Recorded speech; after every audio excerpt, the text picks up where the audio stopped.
Awesome. So thank you, Senator. We appreciate it. We are over 3 weeks into the government shutdown. Now being the second longest in history, the longest being the 35-day shutdown in 2018-19. How have we gotten this far when it seems like we're still not any closer to it being resolved? So the heart of the problem is it seems like there is no willingness, particularly with the Trump administration, to open up the negotiations to get this resolved. For example, on the healthcare issue, where Oregonians are already starting to see signs they're going to get clobbered on November 1st with respect to huge increases in insurance premiums.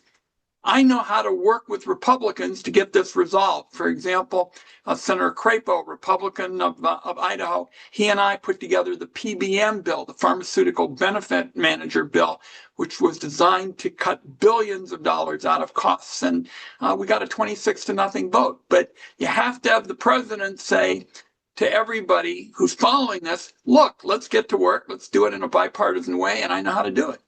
So obviously, like you mentioned, healthcare is one of the biggest parts of this shutdown here. Differing views on Obamacare, tax subsidies, and everything. But we've been talking about for almost a decade now, if not even longer, about fixing healthcare.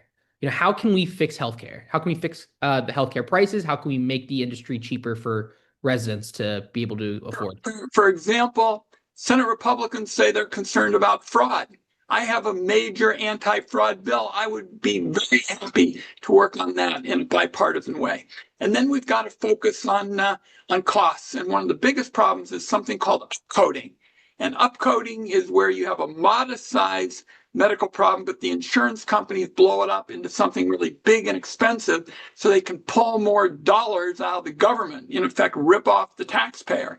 I've got an effort to deal with that. So it's a combination of costs. And then you've got to say, I want to work in a bipartisan way with people who've actually come up with concrete ideas the way Senator Crapo and I did with respect to the pharmacy managers. Do you think, though, that in order for us to solve it, we actually need to kind of restart how we think about the problem? Or do you think Well, that it's not the third rail of politics? there's no question that we have to look for ways to modernize. For example, the employer-based system comes from the World War II movement. Now, that's really an important tool for employers. We can modernize it. So you bet there are ways to make everything better if you really want to dig in and work in a bipartisan way. How does that, what does modernizing it mean?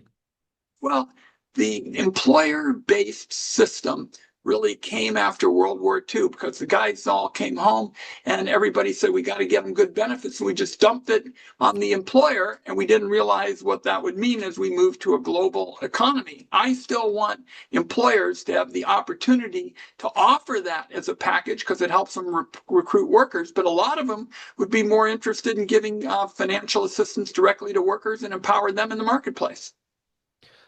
So shifting ahead a little bit to obviously the courts have been swinging back and forth on federal troops coming to Portland. As of now, President Trump is able to deploy troops to Portland. What are your thoughts? Well, here's where we are, and it looks like Judge Immergut is going to be pivotal starting tomorrow because she, in effect, could decide whether or not to keep the feds out. So it's a combination of her and the Ninth Circuit, and we'll see what happens. But that's potentially an important development tomorrow, and it's up to Judge Immergut. But since the courts are ruling as of now that it is legal, do you think the mission could even be expanded to so troops can, possibly even clean up some of the streets in Portland? Is a local function.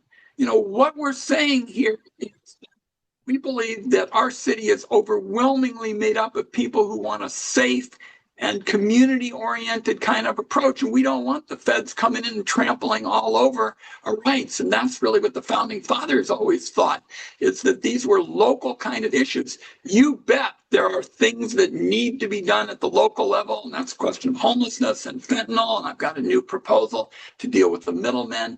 But the basic proposition of law enforcement is we need to take care of our community. You talked a little bit about upcoming legislation that you're working on for, fentanyl middlemen. Can you talk about that a little bit? Yes, I mean, the focus has always been on the cartels, but what I've decided to do is go really back to the source and particularly look at these chemical brokers who are playing a bigger role in kind of the supply chain in terms of getting this out for illegal purposes that are so harmful to our people. And I've put together a bill that's gotten the support of Mr. Gunnels, the district attorney, your state senator, Mr. Broadman, Phil Chang, and I think that we can go out and go to the source of the problem. And particularly when you're talking about fentanyl, it's like 100 times stronger than so many of the other drugs. And we've got to really go back to the source. And we've been getting support from law enforcement people across the state of Oregon now, particularly in rural communities.